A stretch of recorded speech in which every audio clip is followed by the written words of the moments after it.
Assalamualaikum dan selamat sejahtera.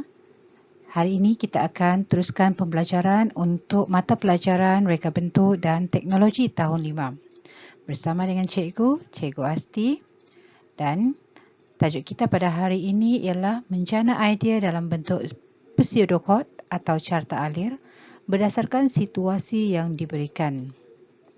Teruskan bersama dengan Cikgu.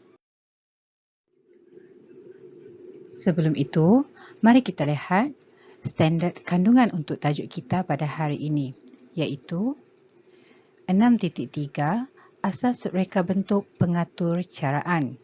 Manakala, standard pembelajaran pula 6.3.4 Menjana idea dalam bentuk pseudocode atau carta alir berdasarkan situasi yang diberikan. Kita lihat pula objektif pembelajaran pada hari ini. Pada akhir pengajaran dan pembelajaran, murid akan dapat menjana idea dalam bentuk pseudocode atau carta alir berdasarkan situasi yang diberikan. Kriteria kejayaan pula, murid berjaya membezakan pseudocode dan carta alir struktur kawalan jujukan, pilihan dan ulangan. Baiklah murid-murid, sebelum ini kita pernah belajar tentang perbezaan struktur kawalan jujukan, pilihan dan ulangan melalui algoritma dengan kaedah pseudocode dan carta alir. Untuk hari ini, kita akan membincangkan cara bagaimana untuk menjanakan idea dalam pseudocode atau carta alir berdasarkan situasi yang akan diberikan. Mari kita lihat situasi yang pertama. Dalam situasi ini, seorang budak lelaki ingin menolong ayahnya memindahkan anak pokok ke dalam pasu. Kamu boleh perhatikan pada gambar yang diberikan. Kemudian, kita perlu tuliskan setiap langkah untuk memindahkan anak pokok ke dalam pasu dalam bentuk pseudocode. Mari kita bincangkan bersama-sama. Untuk pseudocode, kita perlu mulakan dengan perkataan mula dan diakhiri dengan perkataan tamat. Lihat pada contoh pseudocode yang diberikan. Kamu juga boleh rujuk buku teks pada halaman 45. Mula. Langkah kedua, sediakan alatan dan bahan. Kemudian, sediakan medium penanaman. Untuk pengetahuan kamu, medium penanaman ialah bahan yang digunakan untuk menanam. Contohnya, tanah. Baiklah, kita teruskan langkah seterusnya. Masukkan medium penanaman ke dalam pasu. Selepas itu, masukkan anak pokok ke dalam pasu. Tambahkan medium, maksudnya kita tambahkan tanah ke dalam pasu tadi. Kemudian, jika belum penuh, maka tambahkan medium. Tamat jika, maksudnya di sini kita tidak perlu tambahkan medium lagi apabila tanah telah ataupun pasu tadi telah penuh dengan medium. Langkah seterusnya, padatkan medium. Siramkan sedikit air. Letakkannya di tempat teduh. Kemudian tamat. Baik, perhatikan cara-cara penulisan pseudocode ini. Perlu diingatkan perkataan yang ditulis menggunakan huruf besar ya. Cuba kamu perhatikan perkataan permulaan ditulis menggunakan huruf besar. Mula, sediakan, masukkan, tambahkan, jika, maka, siramkan, letakkannya dan tamat. Semuanya perlu ditulis menggunakan huruf besar. Sekarang, kita lihat pula contoh carta alir berdasarkan situasi yang diberikan. Langkah yang sama seperti pseudocode tadi, cuma kali ini kita perlu tulis dalam bentuk-bentuk simbol. Ingat ya, penggunaan simbol-simbol yang berbeza bagi setiap langkah. Kamu boleh tonton semula video sebelum ini yang mana cikgu pernah terangkan tentang maksud setiap simbol. Cuba perhatikan pada carta alir. Mula, Sediakan alatan dan bahan. Sediakan medium penanaman. Kemudian, masukkan medium ke dalam pasu. Masukkan anak panah ke dalam pasu. Tambahkan medium.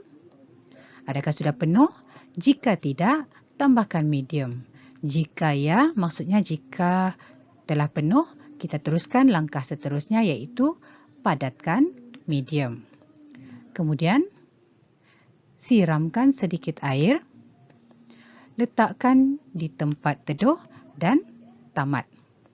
Boleh faham murid-murid? Kita lihat pula situasi yang kedua. Dalam situasi ini, seorang murid hendak membeli makanan daripada mesin layan diri. Dia mempunyai 2 keping duit RM1 dan 3 keping duit 50 sen. Mari kita bincangkan pseudocode untuk situasi yang kedua ini. Mula, kemudian masukkan duit. Jika belum cukup, maka tambahkan duit lagi. Tamat jika, maksudnya apabila duit telah cukup, proses untuk jika tadi perlu ditamatkan. Tekan butang makanan yang dikehendaki, kemudian ambil makanan dan tamat. Yang ini lebih mudah untuk kamu faham kan? Perhatikan pada cara penulisan pseudocode seperti yang cikgu telah terangkan tadi. Perkataan permulaan perlu dituliskan menggunakan huruf besar. Seterusnya, kita lihat pula contoh carta alir untuk situasi yang kedua. Mula, masukkan duit. Jika belum cukup, maksudnya kita perlu tambahkan duit lagi.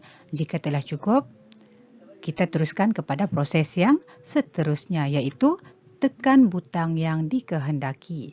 Kemudian, ambil makanan dan tamat. Boleh faham murid-murid? Baiklah. Perhatikan maklumat dalam tahukah kamu. Yang ini kamu boleh lihat pada muka surat 46 ya. Perkataan mula dan tamat hanya wujud sekali dalam satu algoritma.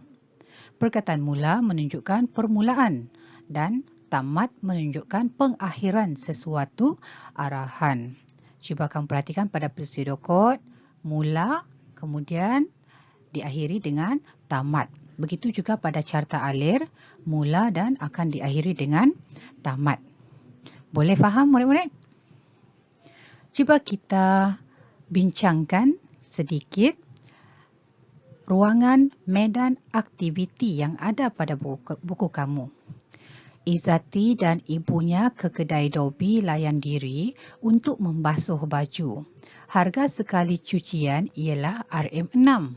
Izzati perlu memasukkan 12 keping 50 sen untuk membasuh baju. Maksudnya ini adalah proses yang berulang sehingga duit tu cukup.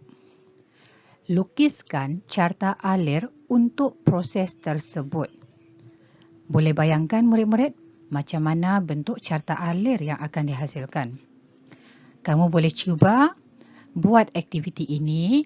Sebenarnya kamu boleh rujuk carta alir yang ada di sini juga. Proses yang sama, mula masukkan duit. Maksudnya apabila telah cukup, dia akan terus kepada proses yang seterusnya. Tapi jika tidak cukup, maksudnya dia akan tambahkan duit lagi sehingga mencapai RM6 sebab harga sekali cucian ialah RM6. Kemudian boleh tekan mula untuk cucian baju, ambil baju dan kemudian tamat.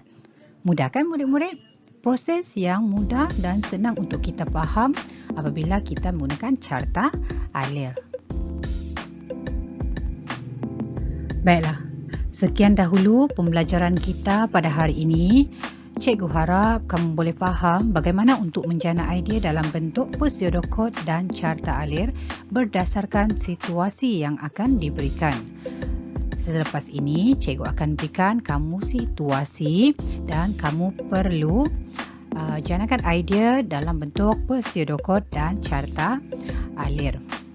Kamu boleh tonton semula video ini untuk mengukuhkan pemahaman kamu tentang tajuk yang kita bincangkan pada hari ini.